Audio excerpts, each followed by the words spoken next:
Nagbabalik po muli ang inyong lingkod at nagbabalita ng mga balitang dapat nating malaman dito sa ating bansa. Ito ang Balitang Pambansa. Atin ngang matutunghayan sa channel na ito kung ano ang nangyayari sa loob ng ating gobyerno at syempre tumutulong na rin sa ating mga mamamayan na malaman ang katotohanan dahil mayroon tayong karapatan na malaman ang tunay na nangyayari sa ating bansa. Ngunit bago natin panoorin ang balita, huwag niyo pong kakalimutan na mag-subscribe sa ating channel at pindutin ang notification bell para lagi kang maging updated sa ating mga bagong videos na ina-upload araw-araw. At sa ating mga solid viewers naman dyan ay maraming salamat naman po sa walang sawang pagsuporta. At syempre, huwag din pong kakalimutang mag-iwan ng like at i-share ang ating mga videos. At kung mayroon ka naman pang opinion, ang ating comment section ay bukas para sa inyong mga hinaing. Ito na nga mga kaibigan, ating panoorin ang buong video. Salamat po muli and God bless!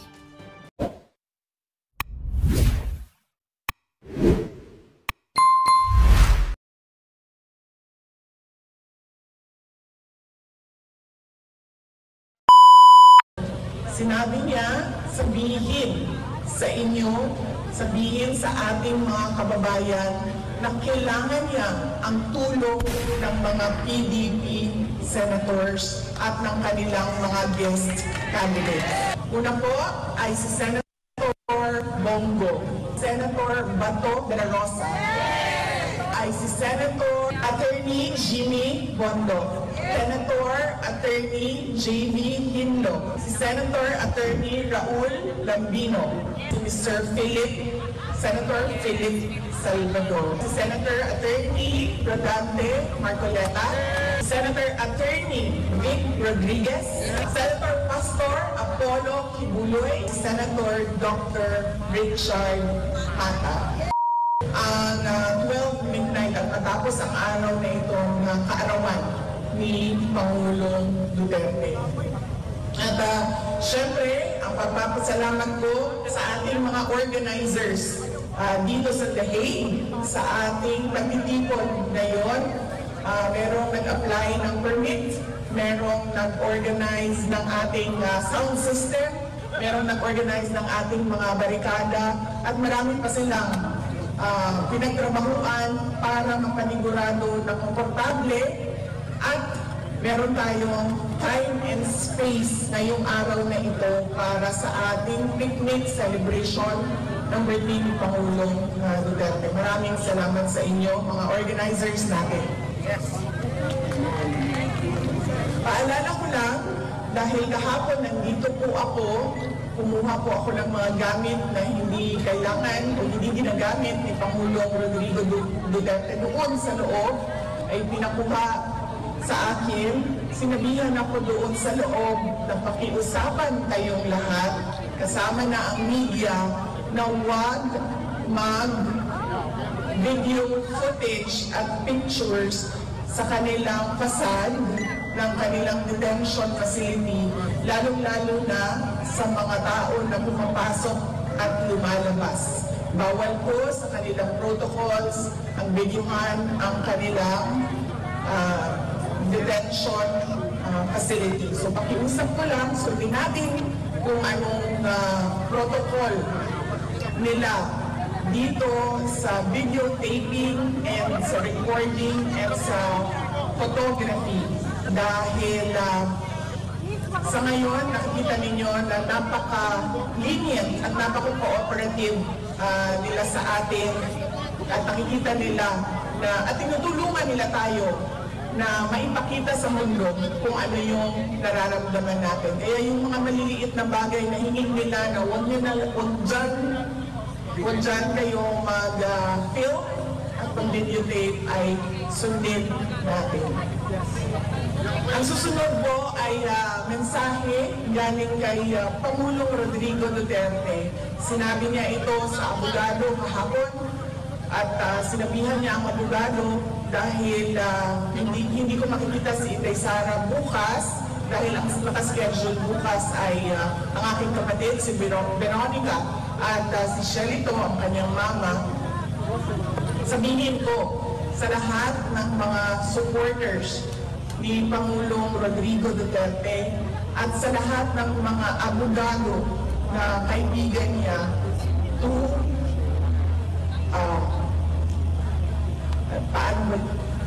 sinabi niya na huwag tayo makialam sa kanyang kaso sa International Criminal Court.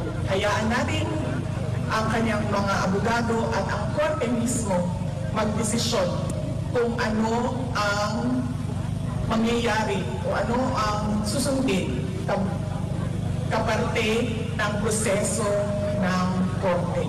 Sabi niya, kung gusto ninyo ipahayag ang inyong pagsuporta, kung gusto ninyo ipahayag ang inyong galit na nararamdaman or kung kasiyahan na nararamdaman, sabi niya, huwag natin pag-usapan ang kaso at huwag natin pag-usapan kung ano yung nangyayari sa kaso. Lalong-lalo na pagdating sa mga complainants o reklamo na nandyan sa loob sa International Criminal Court. So yan po yung mensahe ng detention center, pakiusap ng detention center sa ating lahat. Yan po yung message ni Pangulong Rodrigo Duterte kahapon na pinadaan niya sa abogada na pumasok sa kanya at nakipag-meeting sa kanya kahapon. Ang susunod po ay sinabi sa akin ni Pangulong Rodrigo Duterte noong huli naming pagkikita, meeting sa loob. Sinabi niya, sabihin sa inyo, sabihin sa ating mga kababayan na kailangan niya ang tulong ng mga PDP senators at ng kanilang mga guest candidates. So, tulungan niyo po ako isa-isahin kasi noong nakaraan ay nakalimutan ko yung isang pangalan. So, isa-isahin po natin ang kanilang mga apelido. Una po ay si Senator Bongo. Pangalawa ay si Senator Bato de la Rosa. Ang sunod po ay si Senator Attorney Jimmy Bondo. Ang susunod ay si Senator Attorney J.V. Hinlo. Ang susunod ay si Senator Attorney Raul Lambino. At ang panghuli po ay ang ating kaibigan, si Mr. Senator Philip Salvador. Yan po ang candidates ng PDP. At ang kanilang mga guest candidates ay unang-una si Senator Attorney Rodante Marcoleta, si Senator Attorney Vic Rodriguez, Senator Pastor Apollo Kibuloy, at ang panghuli ay si Senator Dr. Richard Hata.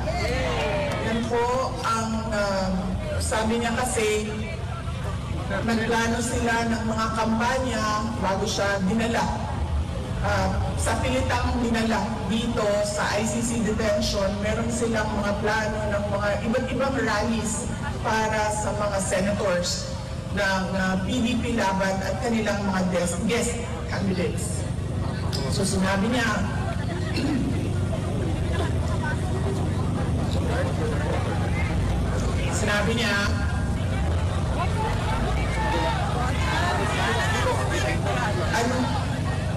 ma'am, para si PRD kung zero yon, ako Pepsi Max. Pepsi na dadali namin bukas, ma'am. Para balanse ang competition. Yes, at sinabi niya, hindi na niya magawang mga kampanya, tumayo sa stage doon sa Pilipinas at sabihan ng mga supporters kung bakit kailangan natin iboto yung 10 diretsyo at wala ng ibang kandidato na iboto. Kaya sabi niya, ipaabot sa inyo na kailangan niya ang tulong ng mga PDP senators at ng mga guest candidates ng PDP Tabal. Ang sunod po ay, actually nakalimutan ko kanina, dapat ang opening natin ay pagpapasalamat sa Diyos sa magandang araw. na ito. Walang init, walang ulan, sakto lang ang lamig. At nabiyayaan tayo ng pagpahintulot o permission na magsama-sama sa araw na ito. Kanina, habang naglalakad kami, ay naririnig ko yung kanta na The Greatest Love of All. Sabi nung kasama ko, sabi niya, maghanda ka ng kanta mo kasi papakantahin ka na.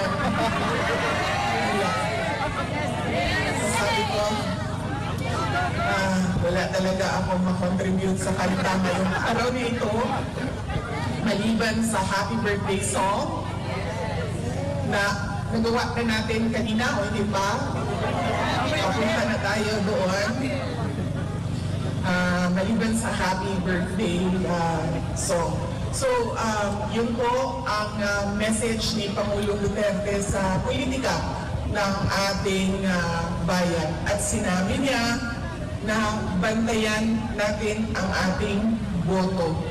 Dahil ang mga tao na desperado ay kung ano-anong pandaraya ang naiisip para lang manalo sila. Kaya kailangan daw ay bantayan natin ang ating boto at paniguraduhin natin na tama ang pagkabilang ng mga boto ng ating mga senators. So yan po ang message niya sa politika. Ang message ko naman sa kanyang birthday ay pinost namin doon sa aking social media account sa Facebook. At sinabi ko doon, my warmest wishes for former President Rodrigo Duterte. My warmest birthday wishes for former President Rodrigo Duterte. And I thank him for emphasizing the value of education sa akin. And I thank him as well for teaching me resilience and courage through his exigence. Si PRD kasi very demanding siya as a person, which is good kasi isa yan sa kailangan ng isang leader. Isa yan sa quality na kailangan ng isang leader to make things happen. You have to be very exacting and very demanding, especially sa mga tao na katrabaho mo o kailangan gumalaw para sa trabaho niya. And that was his way as well sa amin. Doon kami ay lumalaki. At nagpapasalamat ako doon dahil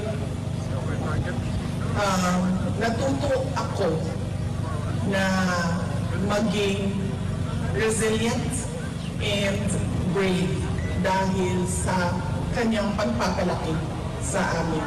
In fact, noong isang beses na magkausap kami sa loob, sabi niya sa akin, alam ko, pag-usapan namin ang pagbisita ng aking mga kapatid.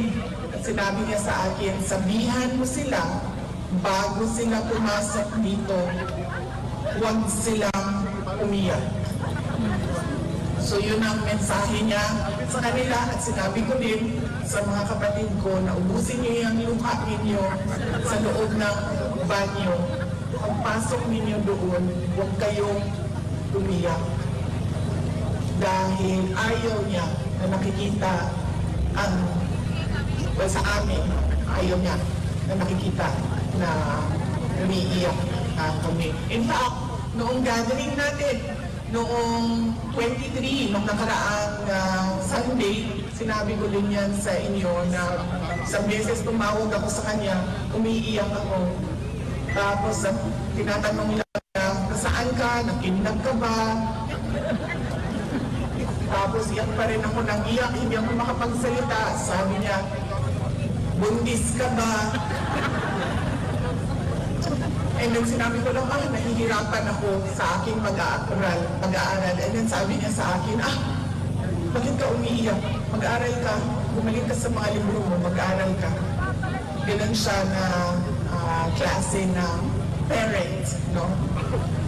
Ang mga bagay na iniiyakan lang ay kung nakidnap ka or nabuntis ka nang wala sa panahon. So yun ang pinagpapasalamat ko sa kanya ay yung araw ng kanyang kaarawan. And syempre, pinapaabot ko yung pagpapasalamat sa ating mga kababayan sa iba't ibang panig ng mundo sa pagpapakita nila ng suporta sa ating Pangulong Rodrigo Duterte. Idasal natin ngayong araw na ito na sana ay ibalik na siya doon sa Davao City, sa Pilipinas. Dahil inaantay na siya doon ng mga Davaoenyo. Dahil siya ay meron pang term o darating pa yung term niya na magiging mayor pa siya ng Davao City.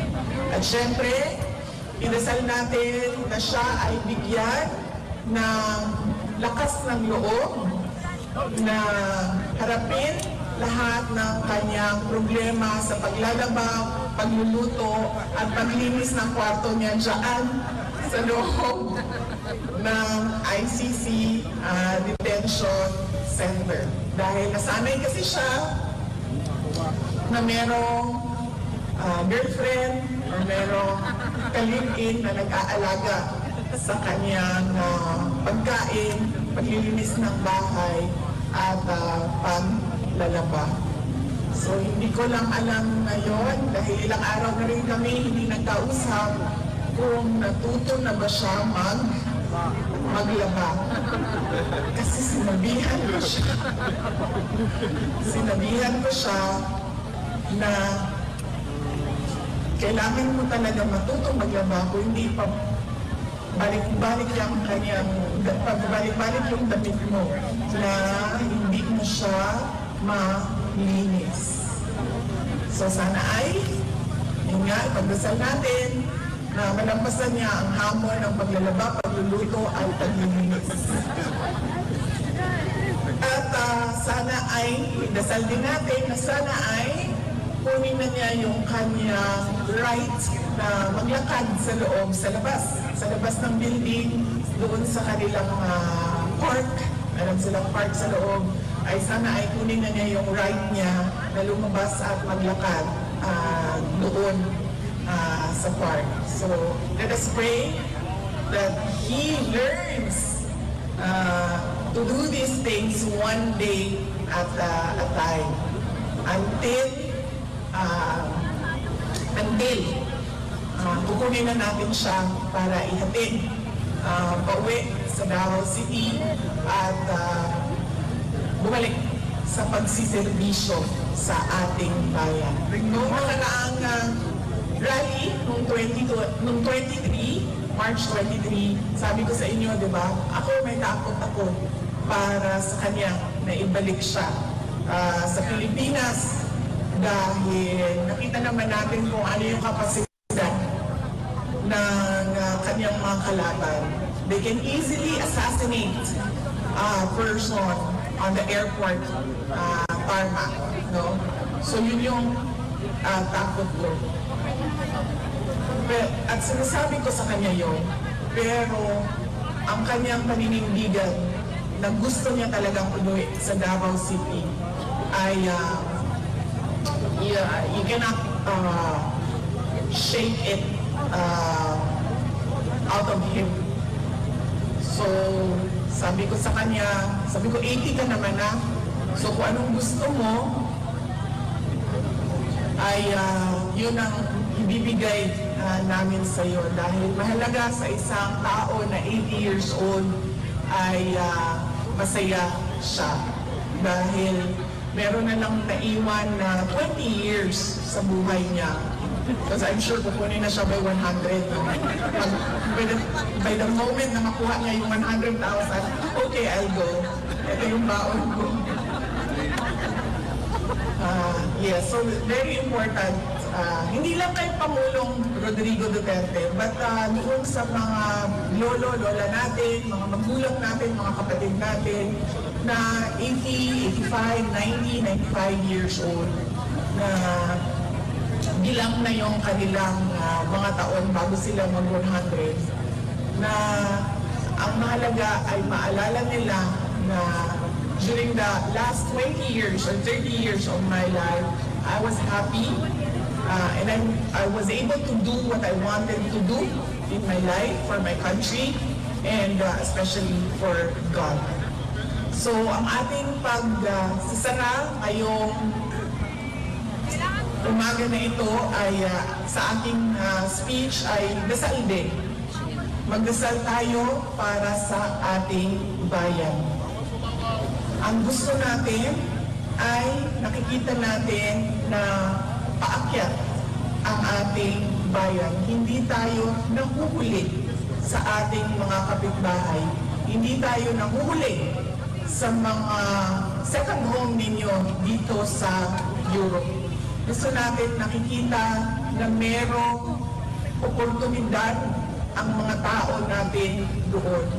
Unang-una, healthcare. Pangalawa, edukasyon. At syempre, pag natapos sila nag-aral, pwede silang magtrabaho doon na yung kanilang natatanggap na benepisyo at sweldo ay pwede magpalaki ng mga anak at pwedeng magkapamilya ka doon, magkabahay ka doon sa ating bansa.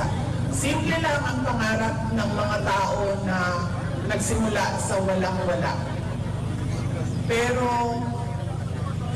nagtataka ako bakit hindi natin nakikita sa ating bayan yun. Gusto lang naman natin maayos na healthcare, maayos na pamamahay, malinaw na pagpamuyo sa ato ang mga komunidad. At hindi tayo takot para sa ating mga anak na nandoon sila sa labas ng bahay, pumapasok sa paaralan, at walang nangyayari masama sa kanila. Pero somehow, it is an elusive dream for many of us Filipinos. At dahil sa trabaho ko ngayon, noon sa Department of Education, nagawa ko na umikot sa iba't ibang bansa doon sa Southeast Asia. And alam nyo, nahihiya ako as a Filipino, lalong-lalo na pag meron silang mga komento na napakaganda ng bayan ninyo, napakayaman ninyo sa natural resources and workforce, pero somehow hindi umaangat yung bayan ninyo. And I appreciate their candidness sa akin na minsan nagsasabi na lang ako na totoo yan. Marami pa kaming kailangan gawin sa aming bayan para kami maging number 1 dito sa ating region. But it is not impossible because napakasimple lang kasi ng formula niyan. Kailangan lang ng security. At yung security o peace and order, isang component ng security ay peace and order, ay may kapares na development plans, development projects, kung saan dapat pumupunta ang pag-unlad ng isang bayan. Yan lang po sana ay pagtrabahuan nating lahat, hindi lang ng ating pamahalaan, hindi lang ng ating mga politiko, hindi lang ng ating mga opisyal, kundi tayong lahat. We have to be exacting, we have to be demanding, and the demand must come from the Filipino people, as well as the actions must come from the country as a whole nation moving forward. Gusto natin ang makita na number 1 tayo ayaw natin makita na number 11 or number 10 tayo. Ang gusto natin ay Olympic gold and nothing else. So yan ang dasal natin para sa ating bayan. Pagod na tayo na, alam nyo, 40 alam nyo, 20 plus years old na ako. Muntik ako magkamali doon, mama. 20 plus years old na ako. And sa 20 years ko sa Pilipinas, anong pare-pareho lang simula noon. Madami lang yung tao, actually. Sa amin sa Davao City, pareho lang siya. Merong konti, mabagal yung progress natin. Hindi siya yung gusto natin na big and fast, mabilis, nandiyan kaagad. Mabagal siya. Dahil sa 20 years, meron kami nakita na progress sa Davao City. Not as fast as I want it to be. And nakikita ko dumadami lang yung tao. Kasi noon ako ay 10 years old, kilala pa namin ang isa't isa, mga pamilya sa Davao City magkakilala. Ngayon, hindi mo na makilala dahil sa sobrang dami ng tao sa Davao City. And I'm sure ganun din sa iba. Because we come from Mindanao and we're always last. So I'm sure sa ibang lugar, ganyan din. Kung ano yung nakita ninyo noong kayo ay 10 years old, malamang meron lang kayong nakitang improvement konti at lumami lang yung tao. Pero hindi ninyo nakita kung ano yung gusto natin para sa ating bayan. So yan ang dasal natin. Kailangan natin magdasal para meron tayong makita na kapayapaan at kaunlaran sa ating bansa. Kalambuan ug kalinaw para sa atuang nasod. Let us all pray that God will save the Philippines. Thank you very much. Daghang salamat. Shukran. Ayan po, mga kababayan.